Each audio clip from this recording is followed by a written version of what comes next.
Well, hello and welcome. This is episode 4 of Jobber's Court. I am the Rasquatch, the King of Jobber's Court, and I am joined, as always, by the man of 1,724 nicknames, Hulkstanding, Hulkamania, the Hulkbreak Kid, and then I'm also joined today by Cedric, the Wise Owl of professional wrestling, or just the Wise Owl of wrestling, or woohoo. And finally, our a new guest that we have today is, I'm going to call him Funny Man Patrick, PB, or Peanut Butter Patrick, whatever you want to call the guy, but he's a world-renowned comedian here in the St. Louis area. Why don't you go ahead and introduce yourself, Patrick? Well, my name is Patrick Brandmeier. I'm from Belleville, Illinois, which is exactly as exciting as it sounds. Been a wrestling fan since about mid-1991. And I'd probably say the first big event I saw was SummerSlam 91 with Bret Hart and Mr. Perfect. That was probably the match that got me hooked, and the storyline that got me hooked was probably Macho Man and Jake the Snake. Yeah, absolutely, and I know I talked in the very first episode that for me too, once I saw Macho Man, Jake the Snake, and I watched that Cobra bite Macho Man on television, I was hooked. I couldn't turn away from wrestling from that point forward. So it's funny I don't think that snake's been devenomized. Yeah, I don't think that snake's been devenomized. But yeah, I think that's a good one, and I think that if you saw that, I think it really made an impression on you, no matter who you are. But today we are going to be covering 3 topics, like always. Some good stuff for you today. The first thing that we're going to be talking about is going to be the impact of indie wrestlers and the indie scene on mainstream TV wrestling products that we see today. Then we're going to talk about what makes a great tag team, as it's going to lead into a bunch of different tag teams that we're going to be going over here show after show. But for today, our first fantasy matchup for tag teams is going to be the Young Bucks versus the Midnight Rockers, or just the Rockers if you can't find who they are. Cedric, I'm looking at you. And so, should be a great conversation. I look forward to hearing your guys' thoughts. So, Patrick, as the guest, why don't you go ahead and start us off with your thoughts on independent wrestlers and the independent wrestling scene and how you think it's affected mainstream pro wrestling? Well, I think it's a natural progression from the days of wrestlers being brought from the territories into the World Wrestling Federation, or even the NWA to a lesser extent. I mean, and when you see those wrestlers advance to the national stage, a lot of aspects of their style follow them. And I mean, in the 90s, we saw how ECW affected both the WWF and WCW during the Monday Night Wars. A lot of aspects of ECW made their way to the national stage in some regard. So, and nowadays you're seeing so many people make it to that level that 5 or 10 years ago you probably wouldn't have expected on national television.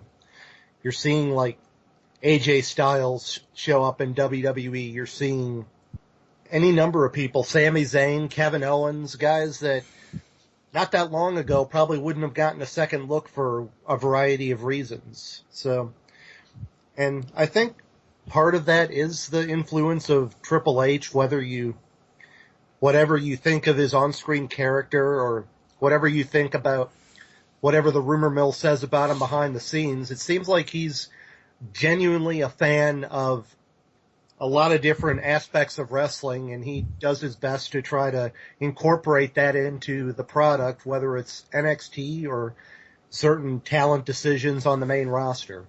Yeah, that's great. I agree for sure. Especially, I think Triple H's big thing is that he sees wrestling as for what it is. Each person's different. Each style is different. Whereas the normal WWE entertainment style, they sort of try to take the people and plug them into positions instead of allowing the people to form their own position within the company.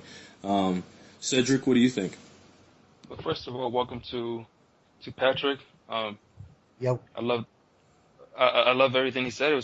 And love is a pretty strong word, but honestly, he touched a few things that I was thinking about and I probably was going to say. So I'm going to kind of try to piggyback some of his thoughts and then put a spin that only the wise old owl can do.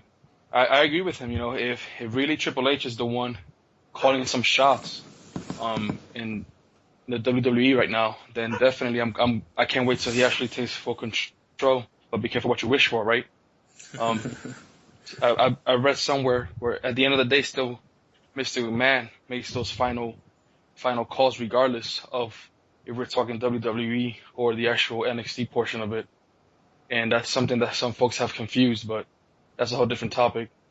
The independent wrestler, and I'm going to use Kevin Owens as an example, when they're in the indie circuit, and even companies, not so much indie circuits, but not WWE, they are given the freedom to sell to us what they bring to the table, what they are best at. Some of them are better cutting promos, others are better the lucha style wrestling, a lot of high flying. Some guys are strong style.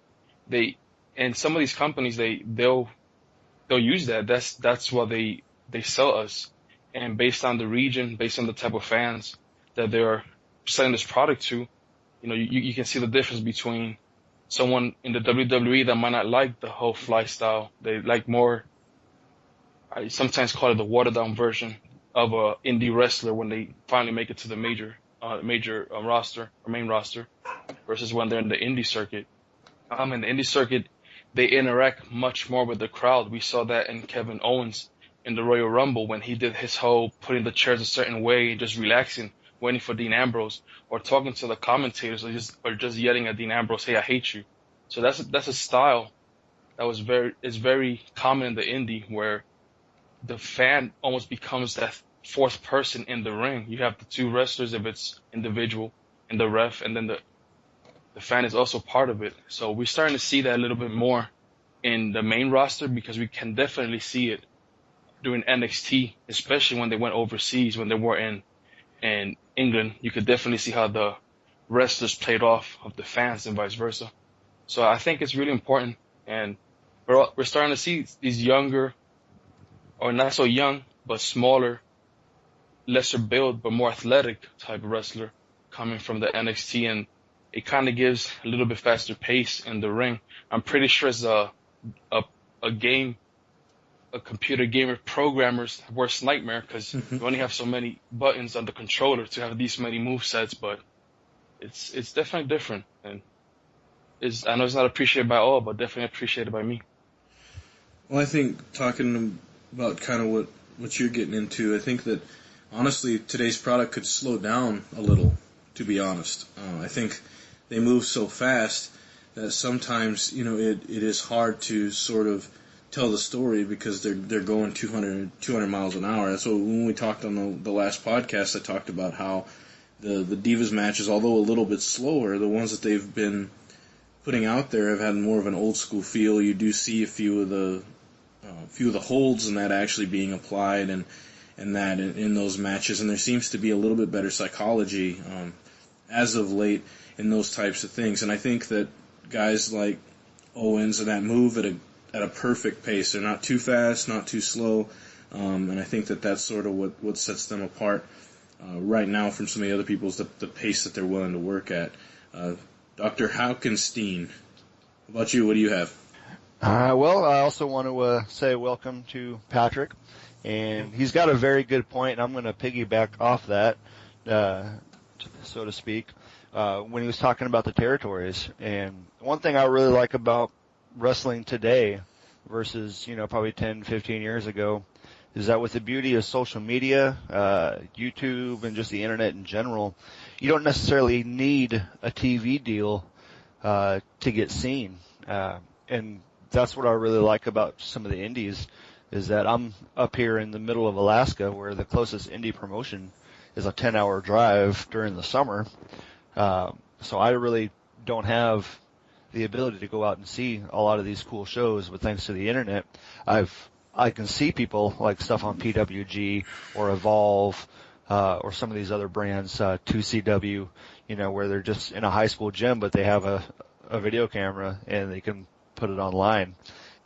One thing that I think sets apart the indies from the mainstream, obviously the money and the production value is one, But two, with the indies, you have a lot of guys that are cutting their teeth, brand new, who don't know really anything, and you have a lot of other guys who have been doing this for 10, 15 years, and they have their craft honed, and they know what their specific audience likes. So you have some brands that are filled with high-flying, flippy shit, where it's basically just high spot after high spot with no real technical wrestling or chain wrestling, but that's what the fans like, so that's what the fans are going to get. And other places like Memphis Wrestling, you have real slowed down, a lot of headlocks, a lot of working holds, and then a few little eye pokes or funny stuff in the middle, because that's what the fans like. And that's what I really enjoy about the indies, is that no matter where you go, no matter what your niche is, you can find it if you look hard enough. And as far as indie stars going up to the main roster, Kevin Steen and Seth Rollins and AJ Styles are all perfect examples of how an independent guy who's never really broke out of his local community can be a huge guy. Probably 5-8 years ago, Seth Rollins was just a fan and breaking into the industry, and now he's the top heel in the company, arguably. Same with Kevin Owens. He cut his teeth in ROH and PWG and a few other indies around the country, making his name known as what he does. And one thing I really like about him is that he really hasn't changed much coming up to the main roster. Whereas Seth Rollins, he was formerly known as Tyler Black, he's definitely had to tone down his style. It doesn't do as much as the high-flying or flippy stuff. He still does it every now and then, but he's more well-rounded performer, and he's slowed down a lot, and I really think that's a credit to him. AJ Styles, obviously, we're still learning what WWE has for him and what they want for him to do. But right off the bat, thanks to his work in Japan, just about everyone already knows who he is. And, even casual fans who have never seen probably ROH or maybe even TNA or New Japan kind of know what he is by the way the commentary is selling him. So that's my hope, 2 cents on indie stars coming in. There's a lot there. You just have to showcase it. Yeah, I think for me the biggest thing is, for years and years and years, there was this big stigma about independent wrestlers. At least when it came to WWF, WWE, they didn't really like to bring in guys who weren't homegrown products. What I find interesting is Cedric was talking about how a lot of the guys are getting smaller and smaller, and they're just getting better workers overall. And I think part of that is that the audience is smarter. The audience is a lot smarter nowadays than I think they were back in the day. A lot of it has to do with social media, the internet, like all these things. It's not like in 1985 you could go hop on the internet and just read a dirt sheet, So I think that because of that, they have to get guys that can work, guys that know how to wrestle. Guys that don't, I mean, you saw like with the Great Khali, the You Can't Wrestle chants are going to be, all over the place when guys like that are out there. 15 years ago, even in the early 2000s, a guy like that could still kind of find a place in a big company. And then if you go back even further into like the late 80s and early 90s, that was kind of a niche for one or two guys in each company. Nowadays, there's really no need for that. It's kind of interesting because you try to think about, where these, technically, as you get into the late 80s, all guys were sort of independent guys because of the territories. There wasn't this one big company. There were all these different places you could have went.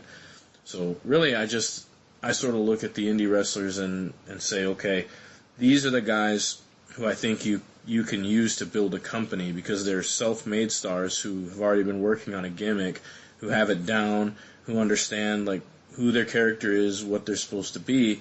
So when they come in, the first thing you shouldn't do is go to change their gimmick. And you'll see really the last few guys who have really came in haven't had to change their gimmick too much as far as in WWE style.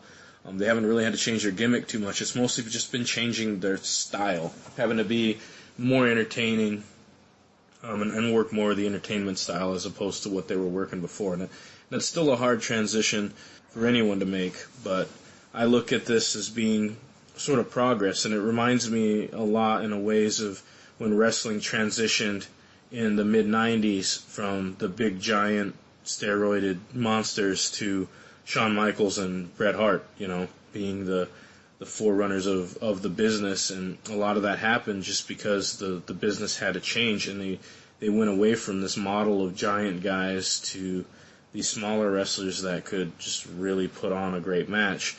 I think we're just sort of seeing that coming around again. I think there was kind of a lull in the business in that, where in the mainstream TV product there weren't as many guys that could work, and now you're seeing these guys who can really work, and they're super entertaining. So as bad as people say it is, I think it's still a pretty good time in wrestling. We probably have the best athletes of any time period ever in wrestling history.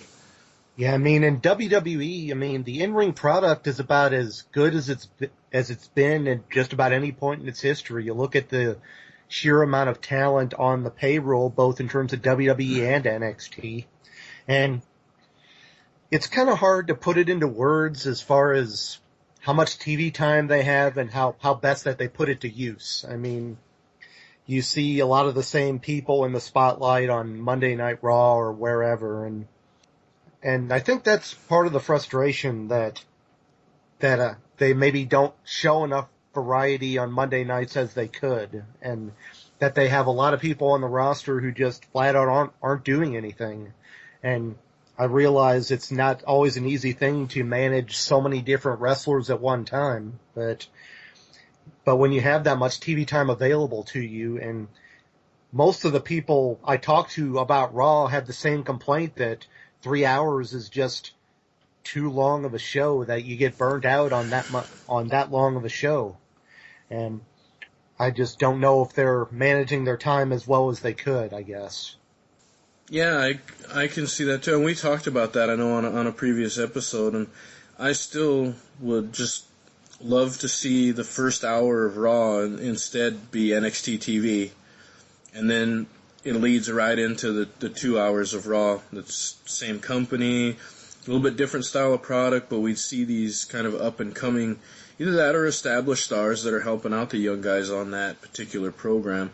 It'd be a little branch off of its own, but right now it's a great product that's doing really well on Wednesday nights on the network. So I don't know, one of those things where I think if you're gonna have a 3-hour show, I think the biggest issue I have isn't the in-ring performers. It's the fact that it's the same people booked every week to wrestle each other. It's almost like they're trapped back in the 80s when they would travel around and they would go all over the country, and it'd be the same two guys and they'd wrestle the same match all over the country. The problem is those weren't shown on TV every single week. You could work programs like that where guys could work together because the guys in Seattle hadn't seen, they haven't seen this match in San Francisco. So if they were traveling down the road and doing all these different places, they weren't seeing the exact same matches, but instead what's happening is that same thing. They're getting booked to wrestle in every single venue, but we've seen it. We've seen it, 100 times it seems like with a lot of these guys. I don't know. Do you guys have anything else? One thing I wanted to comment quickly, when I was discussing about the faster pace and whatnot that you mentioned, what you had mentioned in the previous podcast about the slowing down. Mm-hmm. I'll give you an example. On TNA, I've seen fights. Well, this is like early TNA, not so much now, when the X Division was just the smaller characters. Before the Samoa Joe came out and said, you know what, I too can be an X Division contender and champion. But when they had the smaller folks, I agree with you. There were times that it was so fast paced that it was just a whole bunch of set of moves without really saying anything. Like, there was no story, just very fast paced moves, and that's it. Just a whole bunch of moves string together. When I talk about the independent wrestler coming in, that's not really what I want to see. I don't want to just see somebody just flying from one corner to the other, not really being able to tell the quote unquote story with their moves. I would like to see them pace themselves a tad bit, because obviously I don't want, as a fan, I really don't like when somebody's starting to come up and make it big with the fans, and next thing you know, an injury sidelines them for 3, 4, 6 months, 9 months, or whatever it is. Look, just thinking about Daniel Bryan, how long he's been out. But I, I don't like so much when a wrestler's pretty much taken out completely from this persona that he's created for the past 2, 3, 4, 10, 12 years in the indie circuit. And when they come to the main roster, or to the WWE in general, they just get completely changed. So I want to just make that distinction. I don't want a person to completely be changed to someone that they are not. And then all of a sudden, the more casual fan says, oh, so-and-so couldn't cut it. No, it's not that he couldn't cut it or she couldn't cut it. It's just that when you are turned to someone who you are not, and then you're being forced to sell that to the fan, then that's where I think it becomes difficult. That's why I agree with Hawk Standing when he says, Kevin Owens, Kevin Steen, he has kept that persona of who he was. Seth Rollins is one of those guys that was able to tweak, but still every now and then give us flashes of Tyler Black from Ring of Honor. And AJ Styles has kept his name. He's keeping names of some of his moves. And I like that most fans realize, hey, maybe he's new to the WWE, but this is a veteran. This is someone who's gone around the world and been champion in numerous companies, and he has already put a stamp on the wrestling world and in the wrestling history. This is just a bonus for us to see him now in the WWE, and it's going to be a delight for the casual fans if he's booked correctly against the right people, and he's not made to change who he has established himself to be as the phenomenal one. And I think that's another thing that's changed about wrestling nowadays. WWE is a lot more willing to acknowledge the outside world, as it were. I mean, other than TNA, they kind of go out of their way to not mention TNA, but they're more willing to acknowledge Japanese wrestling, Lucha Libre, Ring of Honor on some level. And you see them bring in people like AJ Styles, like Shinsuke Nakamura, and people who have made a name outside of WWE, and that's something that's kind of tripped up WWE in the past, that they have some sort of issue with using or pushing people that weren't, as you said, weren't made by them. I mean, that's something that kind of befell Vader in the 90s in the WWF. But we're seeing a lot of guys, and Finn Balor is another great example of somebody who made a big name outside of the company and was brought in with a lot of fanfare, and they become a big deal in that regard. So I think, and the WWE website does a much better job of acknowledging the outside world, and I think that's beneficial, that they're not treating the fans like these are total newcomers and not insulting the intelligence of the fans like they perhaps once did. I like that you say that, because I remember when Daniel Bryan was being treated like this newbie in the storyline, and only once in one episode he said, hey, you guys treat Daniel Bryan like this, but I remember this kid named Bryan Danielson, and they were actually showing footage of him in other organizations with other titles, and he was like, Bryan Danielson is not a rookie. He's been this long. He's accomplished all this. So I agree with you that it is nice that they're starting to acknowledge other companies as, hey, you know what, we're not the only ones around. These guys have had fame in other parts of the U.S. and other parts of the country. So I agree with you. Yeah, well, look what they did with Loki, I mean, when he came in as Caval, I mean, it was kind of embarrassing to have seen what ended up happening with him. To me, I think gimmicks are kind of dying in wrestling. I think a lot of it now, it's not so much about a gimmick, it's about being more yourself, just changing your name, and you have a character, but you don't necessarily have a gimmick. You don't have the hockey player, that was kicked out of the NHL and now has to wrestle. You don't have the Ugandan giant, some guy who's supposed to be, a complete savage from Africa. You don't have those gimmicks, at least, not in the mainstream TV stuff. There's still a place for it, but I don't know. In some ways, I miss gimmicks, especially since I know it's a work anyway. But sometimes it took away from the seriousness of what we could see as a business. But at least in the comments of Cedric and Patrick, Hulk, do you have anything to follow up or any other comments? Yeah, I got one more thing just about the Indy Star, and I hope I don't get too much hostility, get it, from all 6 of our fans out there and in the listening world.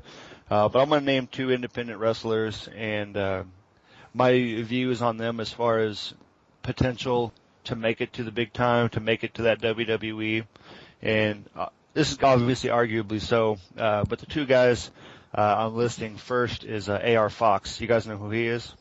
Mhm. Yep. Well, very, very athletic guy. Very, very good at his craft. But he's one of those guys that I personally don't think I could ever see make it to the big time. And the main reason I say this, and I've watched quite a few of his matches, he actually owns the WWA 4 school in Atlanta now, but he's still touring around quite a bit. But the biggest thing I don't like about him is that, yes, he is very flashy. Yes, he is very athletic, and he can do just about any move you see in there. But majority of the matches I've seen him, there's no story. It's just high spot to high spot, and there's nothing really in between. And as a fan of, I guess, more old school chain wrestling type, I can't get into it as much as I can with some of the other guys. And the other guy I'm going to name, and a guy who I do think probably could make it, is Ricochet, or Prince Puma. He's also known for the high flying, fast action. He's probably one of the few guys I've ever seen perform a double moonsault, which is incredible. But watching some of his stuff in Lucha Underground, he's getting really, really good at telling a story in the ring, and a lot better at his transitions, his working holds in between moves, and I think he's really getting the ring psychology of it down, and that's probably one of the big things I see that indie stars are lacking from stuff I've seen is the ring psychology. Why are you in the match? And I think that would be my advice as a fan looking forward. Obviously, I don't have any wrestling experience, and they know a hell of a lot more about the business than I do. But as a fan, that's just my 2 cents on indie guys looking to make it big. See, I kind of think the opposite. I think a lot of at least the indie shows that I've seen, they use a lot of psychology, but what they don't do is they don't really know how to use mic work. And so a lot of the guys, there's 1 or 2 guys maybe that are there the whole time that can actually talk, really well on the mic. And I think that a lot of times when I see it, I really like the indie wrestling, because a lot of times that's all they have. The only way they can communicate is through their psychology and their ability to wrestle through the match. I watched a match not that long ago where the guy decided to just wrestle blindfolded. And you're like, well, why would he do that? He's going up against this guy who's this gigantic Viking guy, and he's this little martial arts guy, and he's going to wrestle blindfolded. And yes, was that WWA 4? It was not. Okay, I think I've seen both of those guys there. But I was going to say that it was what was it? It was one of the Vikings, Viking War Party guys. I think it was Alexander Rudolph, I think. And I don't remember the other guy's name, but I know his whole thing was he's a legit martial artist and all that. But yeah, he blindfolded himself, and he stood in the ring and he wrestled with this blindfold on. And yeah, he lost, but it was one of those things where you're like, he got some shots in, and he was getting a few moves here and there. He was able to feel his way across the ring. But to me, it just said that this guy cared more about showing everyone that he didn't even need his eyesight to be competitive, and if he didn't have his blindfold on, who knows what he could have done. But just little things like that I look at in a match. Like, the guy didn't care about the win-loss record. He didn't care about winning or losing. He was in there to prove a point. And that's psychology, and I like things like that in a match. And even though the guy lost, is something you're never going to forget. And you're like, man, even though that guy got beat, it was still pretty awesome. He decided to wrestle blindfolded. Yeah, something you mentioned earlier. Low-key kind of came along in WWE probably a couple years too early. I think that if he would have come along in the current environment, I think he would have done a whole lot better. I mean, I think they'd be a little more accepting of him. And what you mentioned about telling stories in wrestling, I mean, I'm a big fan of independent wrestling, but pretty much my all-time favorite wrestler is Bret Hart. So Me too. So I'm a big fan of being able to tell a story in the match, like the WrestleMania matches with Piper, with Owen, people like that told a really good story. And And it has kind of fallen by the wayside in some regards, and to the point where I definitely appreciate it when it does happen. So those are just a couple of things I wanted to throw out there, that if Low-Ki or Kaval, however you want to call him, came along in WWE more recently, that I think he would probably have made a whole lot more of an impact and probably would have stuck it out a little bit longer. Yeah, I knew there was a reason I was going to have Patrick on this show, because he seems to agree with everything that I have to say.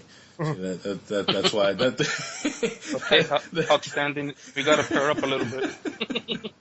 Well, I will say this. Oh, go He's supposed to be a comedian, but he's got some very serious points here. Yeah, very serious. Wrestling's a serious thing, at least for me it is, and obviously we're all very passionate about it. We can look back at some of the things and laugh, but at the end of the day, when we start talking about these things that gen up like memories of us, it's a part of our lives. So yeah, it's one of those things to where I think that just the ability for us to get together and do these type of things, that's what makes us so great. But it's still real to me. It's still real to me, damn it. But I think we've talked about this subject for a pretty decent amount of time, so we're gonna move on to our second subject today, which is going to lead into our third subject. But I want to know your guys' opinions on what makes a great tag team. Do you think that it's having two guys that are different styles that work together? Is it two guys that are of the same style that work in tandem? Is it the teamwork? Is it the chemistry? What exactly would you guys say makes a great tag team? Hulkster, why don't you start us out? All right. Well, you hit the nail right on the head with chemistry. To me, that is what makes a good tag team a good tag team. The ability to work together and to make a fluid match and to be entertaining. I don't think you necessarily need similar styles or similar gimmicks. Some guys probably weren't a fan of it, but I was actually a big fan of the Team Hell No with Kane and Daniel Bryan. Two complete polar opposites in just about everything. But they worked really, really well together. Another example is Big Cass and Enzo down in NXT. One's a real small, super scrappy guy, and the other's a 7-foot tall brawler. And they work really, really well together. They have great chemistry. They feed off of each other. And that's, to me, the biggest thing. You gotta be on the same page. Watching some of the older interviews on WWE.com, and even the Countdown. I don't know if you guys still watch that, but the Tag Team Countdown, they put it really well. A good tag team, they don't necessarily have to be best friends outside of the ring, but they should travel together and they should know everything about each other so that in the ring they're in sync. Sure. I think chemistry is one of those things that you have to have, and you can always pair two fantastic wrestlers together, but if they don't have chemistry, they're just not going to be as good as a team. And that's why when we talked last week about this whole, Mark Henry, Jack Swagger, and then the Darren Young and Damien Sandow pairing, it doesn't make any sense to me when you put them in there with two legit tag teams and then somehow Henry and them still manage to win, because it shouldn't happen that way with a team like the Dudleys have been together for almost 20 years. Anyway, Cedric, how about you? What do you think the most important aspect of a tag team is? I think that, like how Standing said, and yourself said, the chemistry between two individuals, because an example for me would be like the Hart Foundation. Most people will, I would think, agree. You had a super technical wrestler in Bret Hart, and then you had the muscle in Jim the Anvil Neidhart. There wasn't no technical. It wasn't very technical for him. He was like the thing, Anvil, hit, smash, you're done. But Bret Hart, he would string different moves together. But then when they were working as a team, those 5-10 seconds, whatever they would have officially in the ring working together, you would see like the double arm throw or just the finishing move. That's a big thing for me as well. I've always appreciated when you see a tag team and their moves in the ring when they're both together makes sense. It's almost on cue. I was watching a fight today between the Young Bucks versus the Motor City Machine Guns, and one thing that one of the commentators said was, I think it was Taz, he's like, look at the way Sabin just looks at Alex Riley, and no words were exchanged. But just with that look, he knew, okay, put your foot up. I'm going to smash his head against your right foot. Or come in. We're going to do a series of jumps over this guy before we end up with a double moonsault or a double splash or whatnot. To me, that's where the chemistry comes from. I like how Stanley brought up Team Hell No. They were a good tag team, and they definitely sold, but they were trying to portray these two odd couples that could not mesh, but yet somehow they were still winning. But I still appreciate more when you have that team that, even if they don't like each other outside of the ring, which obviously liking each other will be a plus, but inside the ring, it almost seems like they know each other in and out. They know when the tag should come. They know when the move should be executed, and it flows. It doesn't look like two individuals trying to one up each other. It looks like two individuals working as one, with one goal in mind, which is to be the best tag team and obviously hold the tag belts of the company they represent. Patrick, what do you think? Well, I think it applies different ways with different people because, I mean, you see so many successful tag teams that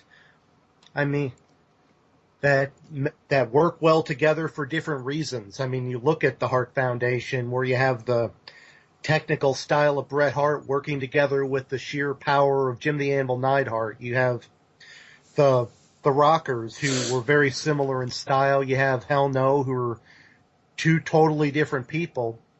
I think it's a matter of just each member of the tag team knowing each other well and knowing how to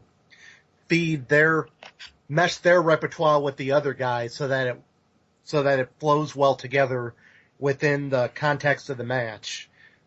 And you look at like the Rock and Roll Express and the Midnight Express, one of the great tag team rivalries. Those are an example of two tag teams who just knew each other so well, knew how to work off each other on some level. And I think it is just a matter of knowing your partner and knowing tag team wrestling on some level, because you see some people who are successful with other partners go on to team with someone else, and that tag team knowledge is still there, and they know how to, like I said, how to incorporate their style into that context in order to fit with whoever they're teaming with. So I think that is the big factor, just knowing your partner well enough to work your style together with his.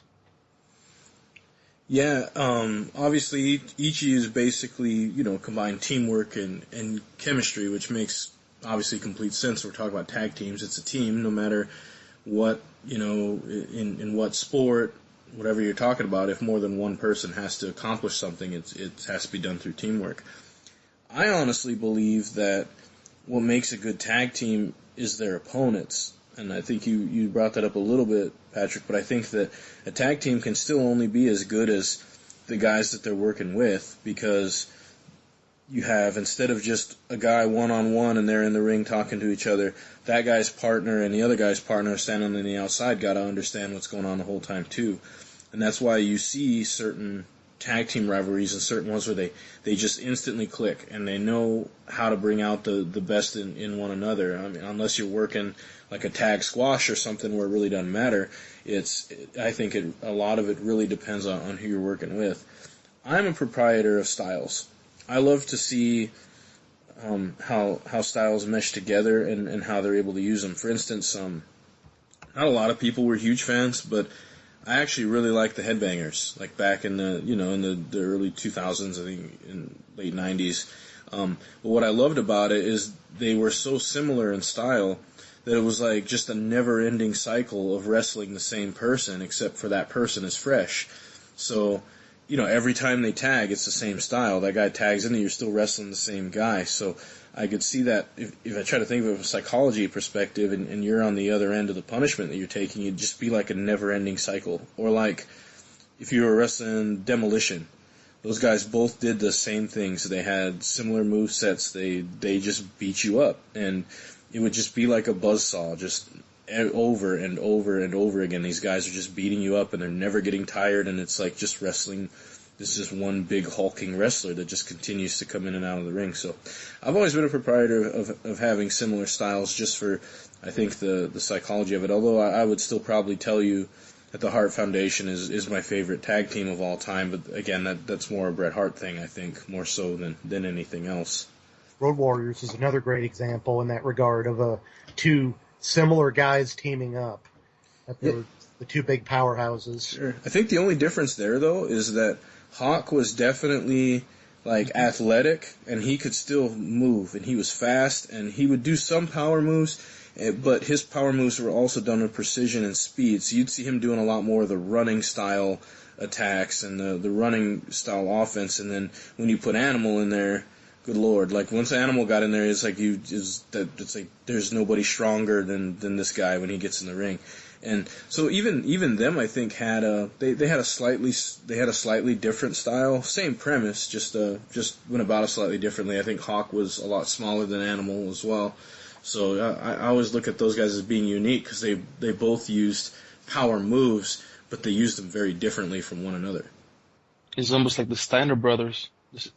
When they were, before they became who they became as individuals, when they were just a tag team, you had, Rick, and Scott was big and bulky, but yet he was more precision, finesse kind of. Rick, when he came in, you knew there was going to be some headbutts going on, some power slams, some power moves. They both executed power moves, but you knew there was a difference between one and the other. But I was going to say, I like the way you say the storytelling between both teams, understanding. There was an era where tag teams were tag teams. Like now you see a lot of, you're starting to see more, some tag teams come around where it doesn't look so much as two individuals put together and let's see if they mesh. But I remember there was a time when I was a kid, you had the Rougeos, you had the Killer Bees, the British Bulldogs, Bret Hart, you had so many, even before the Wall Samoans, guys that seem similar styles. If they were to pursue individually, they had similar styles, but it was like their whole goal was, we want to be a tag team. Sometimes you hear a tag team talking about, well, we want to be heavyweight champions as individuals. But there was a time that it was almost like tag teams wanted to be tag teams. They wanted to be together, and that's what they were going for. Mm. And I like in NXT, I like seeing some of these guys that are coming around that, yeah, they might not have a flashy name for the team, but you can see they mesh together and they're working together. And I think pretty soon or hopefully we'll start seeing some actual tag teams coming up into the main roster, because just like you mentioned earlier and you've said before, we're starting to see the same guys competing against the same guys day in and day out, and it's starting to become a little bit stale. Sure. Yeah, I'm right there with you. And I do like tag teams that are legit tag teams, and their whole goal is to be a tag team and to work together. And really the only exception I think I've seen, and this is probably not the only exception, but as far as success in the tag team division where you're not a true, you and your one partner are it, and that's Goldust. Just about everyone he's teamed with, and he's won tag team gold with probably at least 8 or 9 different people. But everyone he's been in the ring with, he finds some way to mesh with them. And maybe not necessarily similar styles, but it's that odd couple pairing that seems to work out. And again, he's the exception, I think, to the main consensus of what we're all trying to say. So I think what you're saying, like with Goldust, he's a legitimate, just that great a tag wrestler that he can work with just about anybody as far as a teammate and be successful. Agreed. And honestly, Dusty Rhodes, you could probably say the same thing about him, even though he was probably at his best when he was in singles competition. But don't rule out. I mean, he was a fantastic tag guy as well. I think you look at some of the tag teams that were built. You look at the Mega Powers, and you look at a lot of these tag teams, and I like the Mega Powers. But we talked about chemistry and teamwork and that earlier. You never got that feeling from them usually. Like when you would watch them wrestle, they were just both so good as far as the way that their characters were and the way that they were able to perform that nobody could beat them. But I don't think it was like a team like that. I don't think it was teamwork. Or even the Brothers of Destruction to some degree, they don't necessarily always have the greatest chemistry with one another. but they're just so good as individuals that it's really hard to beat them as a tag team. Yeah, Rock and Sock Connection's another one. Yeah, Rock and Sock, I agree. They definitely didn't, as characters, they had really nothing going the same direction at all. But yeah, when they got out there and actually performed, I love the fact that Mankind would steal his moves and would put like different spin on the Rock stuff, and then that type of stuff was always entertaining. But does anyone have anything else to cover on what else they think makes great tag teams before we get into the more fantasy matchups of the day? All right, cool. I think I said a helpful. You did, absolutely. That was punny, but not funny. See? I slid that one in there today. That's my joke, damn it. Nobody be taking that. You didn't think of it.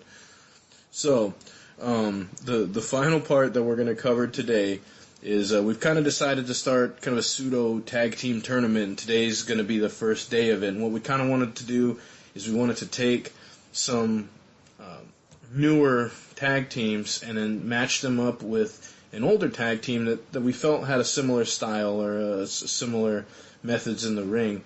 And you're going to be seeing these here week in and week out from us. But the first tag team we're going to do today is going to be the Young Bucks versus the Midnight Rockers. And before we get into that, does someone want to take a minute and to people who may not know, could somebody kind of describe why we would pair these two tag teams together?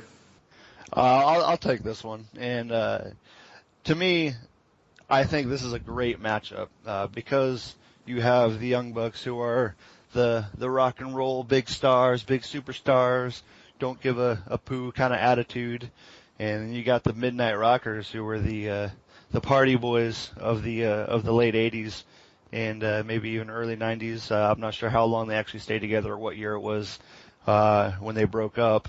But very, very similar styles, both kind of high fly and athletic kind of guys. But also they were both very small and wrestled guys and kept their own and won tag team gold against guys who are much bigger, much stronger, and used their size and their agility to outsmart and out-wrestle their competitors. All right, so basically, kind of a pretty boy tag team matchup, but also a matchup between two teams that could fly for their time. And granted, the Rockers aren't flying around like the Young Bucks are, but for their time, they were definitely a high-flying tag team. I guess starting this out, let's try to talk about the individuals involved. You have Matt and Nick Jackson of the Young Bucks. What are your guys' thoughts on the Young Bucks as a tag team in general? Patrick, why don't you start us out?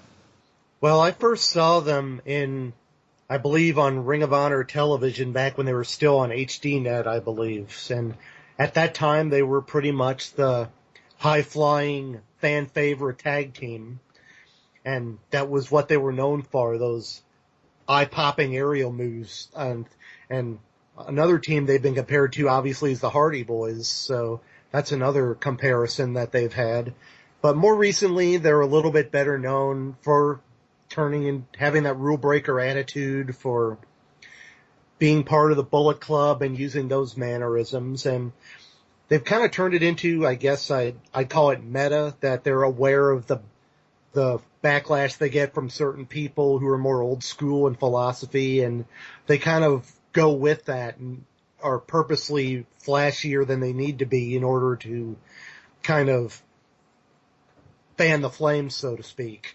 So they're almost like trolling the old school mindset. They almost try to put it out there and are purposely trying to piss those kind of people off. I would say that, yeah.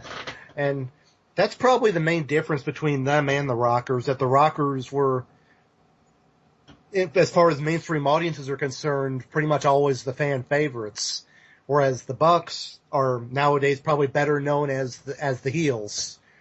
So that'd probably be the main difference between them, though obviously Shawn Michaels had his own stint as a rule breaker. And How about you, Cedric? You have anything to add about the Young Bucks and they bring as a tag team?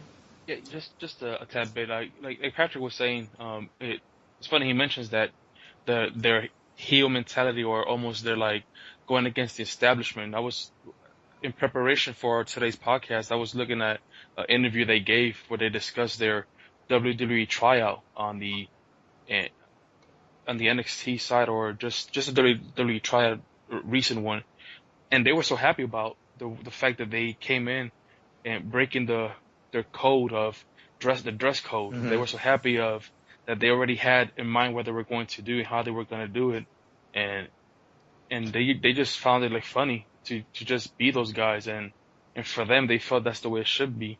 But I think, what was that? And not shaking hands. They make a big deal out of that. Not shaking hands. Not shaking hands, yeah. Or just with the right people. It's funny because according to them, they were like, yeah, we didn't have time to say hi to other folks and shake hands because it was all about us and they were so in love with us and everything we're doing. But that was their side of the story. But to a certain point, I think one thing that I would say that might be a little bit more personal opinion and kind of different is the Midnight Express. They were kind of, to a certain point, obviously with none of the social media that we have nowadays, they were almost like the opposite also of the establishment, because you had those bigger guys, slower and moving, more technical. Like today I was watching some AWA stuff from the Midnight Express, and I was like, wow, these guys for that time, they were they were moving light speed. And it's and sorry to interrupt, but it is the Midnight Rockers. You can call them. It's fine. Midnight Express. Yeah, you can. Yeah, you can. So you're watching the wrong team, man. Yeah, I was gonna say you watched the wrong. Did you study the wrong team? No. No, I'm just picking on you. It was the Midnight Rockers. You could just say the Rockers. That would help you. The old owl sometimes, but wise, but every now and then a little bit senile. But anyway. Sure. Who? Yeah, Stone Cold says what? I say who, because I just forget. But obviously, as you can tell.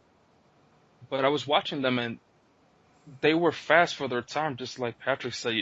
Now they look a little bit slower. It's almost like Spaceballs. They went from light speed to ludicrous speed when you compare them to the Young Bucks. Sure. But I appreciate both of them, for their time, and different styles yet similar. That's the funny thing about them. When you compare them, like you said, the Rockers, let's keep it simple, were fast for their time. Now we got the Young Bucks, which are way too fast. And I think to a certain degree, a really good example of what you were saying, many spots, but sometimes the story gets a little bit blurred. Not that they're not telling it, but it gets a little bit blurred more towards how many aerial moves can they do. Sure. All right, Hulkster, what do you think of the Young Bucks? All right. Well, I'm probably going to piss off every wrestling fan under the age of 25 by saying this, but I'm really not a fan of the Young Bucks. I appreciate what they do, but Patrick really hit a lot on it. They fan the flames, and they know they're disliked for some of their style, and I'll be one of the first people to admit that I'm really just not a fan of some of their stuff. And I watched about 3 or 4 of their matches earlier today, and they're gifted. They're very entertaining, and in a small audience, I think that they're probably arguably one of the best, not in WWE. But I don't know, it's almost too much for me. And one of the big matches that I'll point out here is one of the matches I watched earlier today with those guys versus AR Fox and Delaney earlier today. And the problem I had with the match in general is that, yeah, they can do a lot of fantastic stuff, but it's just high spot to high spot, a lot of false finishes. And like from the beginning of the bell with some of the moves that they pulled out, like that's the kind of move you want to save for the very end of the match. And people are just getting up, not necessarily no-selling it, but with the type of move that they're performing, it's a type of move that you're going to expect a pinfall right out of it. Mm-hmm. And with so much of that going from bell to bell, it's just too much for me. And some of their technical ability is really lacking. I don't see a lot of transitions. It's just, big move to big move. But they are very entertaining. They do have a lot of good ring psychology. It's just I think they're lacking some of the fluidity from spot to spot, and really I think the biggest things that I do like about them is their spike pile driver. One guy jumps off the ropes or coming from the apron to hit the pile driver. I really like that. I think that's probably one of their most devastating moves. But some of their other stuff, it doesn't really look real, I guess. And I think that's probably one of the biggest issues I have with them is that it's flashy, but it doesn't look like it hurts. Well, you guys could probably tell already, like, how I'm going to feel based on my thoughts about these types of things in previous podcasts. But, okay, I have a couple things I agree with, a couple things I don't agree with. Number one, I would say 5 years ago that you could say the Young Bucks were nothing but basically a spot monkey team. Yes. But I've seen them in the last maybe year and a half or so, and they have definitely developed a better style, a more technical style. But they also admit that they really are going to wrestle for who they're wrestling in front of. If the crowd is going to want all high spots, that's what they're going to use. If the crowd's going to want to see a little bit more technical stuff, that's what they're going to do. And I've seen a few matches where they have used technical wrestling. The thing I definitely agree with, though, is the false finishes. I just watched a match where they did a spike tombstone pile driver on someone on a chair, and the person kicked out. Now, it just made me laugh. I was like, oh, this match is over, and then the person kicked out. And I said, okay, so either he has the weakest pile driver anyone's ever seen, or this other person is just indestructible. And obviously the person wasn't indestructible. It's just there's things like that. There's a way to do false finishes and a way to make things look good. But when you hit a move like that, you just got to understand that the fan, at least the hardcore fan in me, wants that person to just stay down because the moves aren't going to get any better than that. Kevin Owens is guilty of that though too. A different subject, but same kind of thing. There's a lot of moves that he does that people have a tendency to kick out of. So maybe that's just the whole mindset and some of the ways that they choose to work. I think with the Young Bucks, one thing you also got to consider is their teamwork is uncanny. I mean, obviously being brothers, it helps a lot, and I think that's why they're compared a lot to the Hardys, although their styles are similar, but I think way, way different. The Hardys actually have two distinctive styles. Matt wrestles much different than Jeff, whereas Nick and Matt both wrestle basically the same. So in this, as far as when it comes to chemistry, teamwork, I think that they have that all put together. They're very small. I think that they, if you were talking another 20, 30 pounds, you might have a tag team that I could see and as a legit threat, but otherwise they sort of just kind of give me that Teddy Hart feeling where it's a lot of great moves and a lot of things that'll make you go ooh and ah, but at the end of the day, I can't look at it. I can't suspend my belief and believe that they're really hurting someone because of the way their moves look. So we covered them quickly. Now let's cover the Midnight Rockers throughout the panel and sort of what we thought of them through the little bit of studying we were able to do. Patrick, what's your thoughts of the Rockers? Well, unfortunately, I didn't really see a whole lot of them. I started watching wrestling in mid-1991, so I kind of caught the tail end of their stint as a tag team. So, I mean, I was a fan of them when I first started watching, and I mean, obviously they both had very similar styles at that point, both high-flying, both used the super kick in their own regards, and so I don't know if I'd be the best person to really speak on the Midnight Rockers. Did they ever really have a heel stint? I think they may have an AWA, I'm not sure. No, they were always like white meat, babyface. Marty Jannetty, and that's funny, I guess, I might as well talk about it now, as I say that.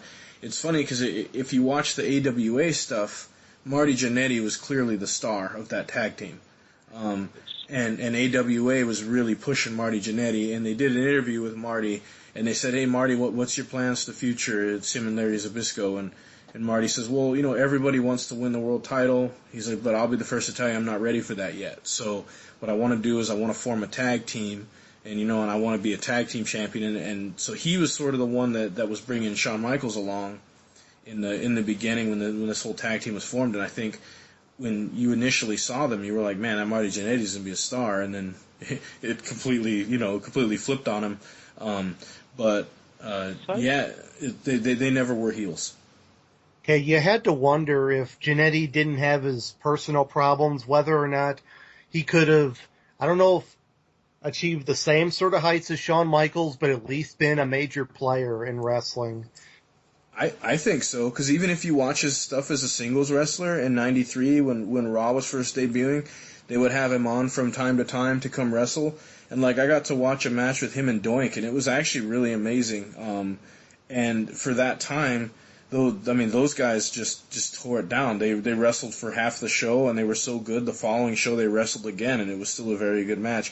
And Marty Jannetty could work, and him and Shawn against each other didn't have as good a chemistry as they did as a tag team. But I think maybe where it's just the styles were so similar. But Marty Jannetty was a great counter wrestler, great technical wrestler, guy could fly. He had a total package, but he did have a lot of personal demons, which Shawn Michaels struggled with later down the road, too. Absolutely, and I think one thing we've seen out of both the Rockers and the Hardys in more recent years, like in comparison to the Bucks, is that they had time to develop themselves more as individuals. Like you said, that Matt and Jeff Hardy developed distinctive styles from each other, and I guess to a lesser extent, Shawn Michaels and Marty Jannetty developed distinctive styles apart from each other. Shawn developed his game to where he could be an effective heel without popping the crowd with high-flying moves. I was saying Jannetty was never a heel. Not that I know of, not in the entire time that he wrestled in the business had he ever been he just didn't have that in him. That just wasn't part of his personality, so. I think he was briefly a heel when him and Leif Cassidy were the New Rockers, but that's the most I can recall. Oh, yeah, that's really, that's a good call. I forgot him and, it was Al Snow, right? Leif Cassidy, right. Yeah, okay. Yeah, I would say back when they had formed up the New Rockers, man, that was not a good tag team. I wouldn't make this list, but, Cedric, watching through the bits that you were able to watch for the Rockers, what are your thoughts about them? Well, discussing the Breakfast Club Express. I'm sorry, I'm just joking. The midnight. I waited for it. I did remember. I was gonna keep it going, but you guys would have been like, "What in the world?" Somebody mute him. I like the way you presented the how depending on what organization or region they were wrestling for, who was standing out. Because at this on AWA, Marty Jannetty was the one talking on the mic. He was the one that Shawn, when he was in trouble, would tag in, and here comes this powerhouse, this fresh Marty Jannetty, just destroying the opponent before either one of them did a move and finished it. Because it wasn't so much the WWF flying double punch from the third rope that we were seeing. It was more whoever did either roll up or a super kick or whatnot. But then I went ahead and watched the same men and Rockers fighting at a organization in southern Memphis, and then all of a sudden, the guy that was always talking and leading was Shawn Michaels. So you can almost tell that when they were starting to change from who's leading this team. And the one thing that I also was surprised in seeing was what you had mentioned in a previous podcast, how long a match was, but yet effective. I think one of the matches, the commentator said this lasted less than 2 minutes. Yet they told their story. We came in, we squashed this team, and we're out. And Marty Jannetty wasn't even tagged. The whole thing was Shawn Michaels. He beat both guys pretty much. The one thing that Marty Jannetty did was from the outside. Shawn Irish whipped the guy towards Marty Jannetty, and while Marty Jannetty was on the outside, he clotheslined him, got him ready for a super kick from Shawn Michaels, and there was a 3 count. So, both pretty high flyers for their time and pretty quick compared to the more bigger, not so much muscle-wise, but just bigger men from some of these organizations. And you could just tell by looking at them. I agree with what you guys were saying. At one point, it seemed like Marty Jannetty early on was going to be if they were to break up, you could see him having success. But there was something about Shawn Michaels throughout the years that just started standing out, even within the tag team itself. So, Yeah, and pretty fluid. So, I think a lot of that is Shawn was a much better politician, honestly, than Marty, which is probably why Shawn made a better heel in the end of the day. But outstanding. What are your thoughts of the Midnight Rockers? All right. Well, the Midnight Rockers are arguably one of my favorite teams, and arguably probably one of the best teams in my personal and humble opinion. Not so humble opinion. Yeah. Not so humble. But what I really liked about them, and you guys kind of hit on it too, is that when they really formed, Shawn, spelled S-E-A-N during his debut, not S-H-A-W-N. He was pretty much cutting his teeth in the business. Very new. He had a couple short-haired single matches beforehand, but he was relatively a new face when they really started kicking off. And so he learned a lot from Marty. Marty, again, you guys hit on it earlier as well. Very sound and definitely had the total package of being a smaller guy breaking in. But yeah, working together, it almost was kind of like wrestling the same guy. I think Marty had a little bit more power than Shawn Michaels in some of the matches. Watching them against the Midnight Express earlier with Paulie Dangerously on the outside and the Midnight Rocker and the Midnight Express. Yep. They just had so much fluidity in everything they did, whether it was a working hold, a headlock to an Irish whip. Everything just looked smooth, and yeah, as soon as you tag the other guy in, it just goes right into the next headlock, and you're pretty much fighting the same guy. Neither one gets tired, kind of we were talking about earlier, and what makes a good tag team. And I just saw a lot of that.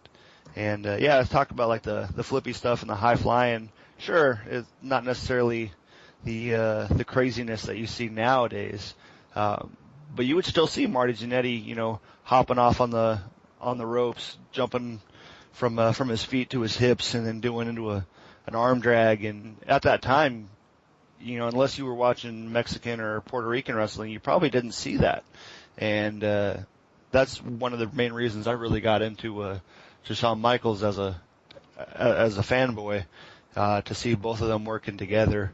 And yeah, just everything they did, they outclassed whoever they were wrestling, bigger or smaller. Yeah, I know. For me, my memories of them was as a little kid. I was able to watch them when they first came in the WWF, because I really didn't follow any of the territory stuff in Wyoming, South Dakota. You just didn't get that stuff on TV. So all we really had to watch was WWF, and so I remember seeing these guys when they came in. And you had the only thing really different about the two guys is one had blonde hair, one had brown hair. Otherwise, I always felt like they're pretty similar guys. Doing some more studying on it, like watching more and more of the matches today. Jannetty was really funny, and he would do some things on the outside of the ring that made me laugh that I didn't expect to happen in like the mid '80s, like in that same match you were talking about with Paulie and the Midnight Express. The one guy from Midnight Express goes over there, and they had just did an atomic drop on him like 2 or 3 times between him and Shawn. And he goes over toward the corner, and he ends up over by where the Rockers are. So Jannetty reaches out there and like smacks him on his butt. And and the guy like totally oversold it, was all pissed off about it, and then went back over to his corner. But Jannetty was notorious for doing things like that. Or like there was a match I was watching where Shawn was wrestling a singles match, and Jannetty's on the outside. And Jannetty's got these crazy looking freaking glasses on, like the craziest looking sunglasses I ever seen. And just little things like that. To me, he was just really entertaining then. And watching the stuff through the 80s, it was really fun to watch. I think that what set them apart as a tag team was when, again, the same interview when they're talking to Marty Jannetty, they said, "What makes you guys, want to do these moves?" And they said, "Well, we have to do these moves." And I said, "Well, why?" And they said, "Well, how else are we going to beat guys that outweigh us by 50, 60 pounds? How else are we going to beat guys that are much, much stronger than we are? We have to be faster, we have to be more energetic, and we have to use these moves that can surprise them and catch them off guard because they never see them. Everything makes sense. Yeah, and I just totally thought that was one of the best answers. And I love that Jannetty used to do the thing where he would run up, he would run to the corner, kick himself off the second rope, sometimes off the top rope, and then he would do that flying crossbody. And I think that was one of his best moves that he had in his repertoire, and he used it as a singles wrestler too. So we sort of got some insight into what both teams were like. If these two teams were paired together in a match, I think it's safe to say that you'd have the Rockers as your faces and the Bucks as your heels, and you could really do something with that. But who do you think wins, Patrick? If you were looking at these two tag teams and they were going at it, who do you think would be the better tag team? If you put the Rockers in their prime against the Young Bucks in their prime, I would probably go with the Rockers, to be honest with you, because the Bucks seem to be fully in that showboating mode at all times. Whereas I think the Rockers, when it came down to a more serious encounter, I think they could get down to business, and I think that would make the difference. Okay, yeah, that's definitely a good take on it. Cedric, what do you think? I think the Chris Rockers would probably. That's the Chris Express, right? It's the same thing. But anyway, continue. Pretty much. But I agree with what Patrick is saying. I think that if you were to face both teams and noticing that the young Bucks are still getting to that point where they can reach their prime. They still have so much more to learn, and definitely a change in attitude will definitely open more doors, in my opinion, and make them even better. But just seeing them prime to prime, I think the Rockers would also win. I could see just like you mentioned, I could see these so-called quote-unquote hard-hitting spots that the Bucks are notorious for. I could see definitely one thing that I noticed in the videos, Sean and Marty Jannetty can definitely sell a hit. That was one thing that I noticed. They would definitely sell a good hit. So I could see them selling it. I could see them kicking out. But at the end of the day, something else that Huck Stanley mentioned, so did you, Rasquash, was their body types. The Rockers, in my opinion, were bulkier compared to to me, that advantage in strength, I think would lead the Rockers to a victory. That's just the wise old owl's opinion. What about you, Hal? Well, this might be the first match in history where the Rockers actually are bigger than their opponents. Both those guys right around 200 pounds. The Young Bucks maybe 170, 180 pounds soaking wet. So they're much smaller. In my opinion, I think the best way for the Young Bucks to have a chance at winning this match is space. If they can stay far enough away from that headlock or from one of those working holds, they're going to have a chance to unleash a pretty awesome arsenal. And you're going to see a lot of really awesome spots, a lot of high-flying moves, jumping suicide dives. A lot of really neat stuff can happen. But like I mentioned earlier, watching a lot of the Rockers' earlier matches, they don't give you space if they can afford it. If they're not jumping off the rope, they got you in a headlock or they got you in an arm hold, and they're wearing you down both physically and mentally so that you can't create space. And to me, that's going to be the biggest change between these two, and I'll definitely give the advantage to the Rockers. Whether it's a super kick to a super kick, reverse a super kick, and then give another super kick, because we both know both of these guys are famous for super kick, super kick, super kick, and super kick. Super kick party! But anyway, super kick party. But yeah, that's what this match pretty much would probably end up being. And I got to give it to the Rockers. I just think they're more technically sound. And as you mentioned earlier, Malige, King Rasquatch, the Young Bucks definitely are coming into their own over the last couple of years. I haven't seen a lot of their matches where they utilize more transitions and more chain wrestling. But I don't doubt that they definitely have the tools and they have the potential to be arguably one of the best down the road. I just don't quite think they're there yet. So from what I've seen of them, I definitely give the advantage to the Rockers. Yeah, I think that's crazy. It's fixing up to possibly be a clean sweep here. My opinion on this, first of all, Shawn Michaels was billed at 235. So although he was a smaller guy, I mean, we're talking maybe a 50-pound advantage over, well, for Nick and Matt. You mentioned them not wanting to give space and being so fast, but in comparison to the Young Bucks, they're really not that. They were fast, but they weren't nearly as fast as the Young Bucks were. So I think the Young Bucks could do a good job of sort of maintaining and keeping that space in the tag teams. Honestly, I think it depends on could depend some on the ways the rules of a match and the way that they're set up and how much leeway teams get and that type of thing in the actual tag match itself. Because if there's one thing I think the Young Bucks would do a lot better than the Rockers, and that's the use of foreign objects, the use of objects outside of the ring, anything and everything that they could get their hands on, they can be dangerous with, and that's something that I don't think that the Rockers would necessarily be ready for and or used to in the style of wrestling that they did. Now, if it's a typical tag team match where none of that stuff's allowed, then yeah, I think the Rockers are going to beat them. Either the Young Bucks are going to get disqualified, or they're just not going to be able to do enough to put Marty or Shawn away. But if it was some other type of match where it was more of an anything goes type thing, then I think the Young Bucks have a distinct advantage, and I think they could win in a match like that. Or they could have the Bullet Club interfere on their behalf in that regard. Yep, that's also true. And say they also have the rest of their faction that could come in and also assist them in winning. So good discussion. Yeah, this is before Diesel came in, huh? Yeah, absolutely. Because the Rockers broke up at the end of '91, going into '92, because the 1992 Royal Rumble was the first year Shawn Michaels was by himself as a singles competitor and starting to get that singles push, and it wasn't that long after he had ran Marty Jannetty through that barbershop window in that iconic heel turn, one of the best ones of all time. Super kick.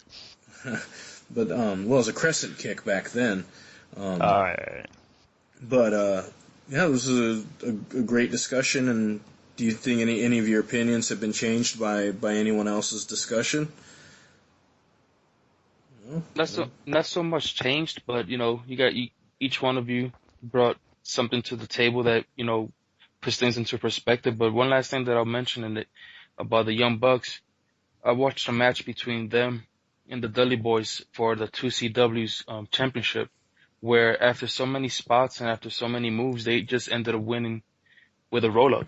I think Matt, or the blonde one, right now in my mind, he just rolled up Devon, and that was the end of the match. And I actually appreciated almost passing the torch from the Dudley. At the time they were Team 3D. Just saying, these guys might not be the norm, but neither were we 20 years ago, and it is what it is. This is the future of tag team wrestling, and I think, like everybody pretty much has agreed, they still have a few things to learn and to accept, but they're getting up there. So I just wanted to share that with you guys. That's awesome. Well, we had it was a fantastic time, fantastic show. We're right at about an hour and 20 minutes. It's sort of right in our wheelhouse. Patrick, why don't you go ahead and let everyone know what you got going on here in the near future, and go ahead and get your plugs in if you'd like. Well, sure. I'm going to be hosting tonight at Hey Guys Comedy in Fairview Heights. The headliner is Dwight York, the king of one-liners. Feature act is AJ Finney, both very funny guys. I just saw them last night. Showtimes are at 8 and 10 o'clock coming up this coming week. I'm waiting to find out if I'm going to be on the list for the open mic night on Tuesday night at the Helium Comedy Club. That's a new club that just opened up in the St. Louis Galleria. If I don't make the list there, I'll probably head out to Westport Funny Bone for their open mic night. Both showtimes are at 8 o'clock for those shows. And as far as independent wrestling around here, there's nothing tonight, amazingly enough. There's Metro Pro out in Kansas City. And in the upcoming weeks, I believe Dynamo Pro has a show next Saturday night in Fenton. So that'll probably be next up as far as independent wrestling goes for me.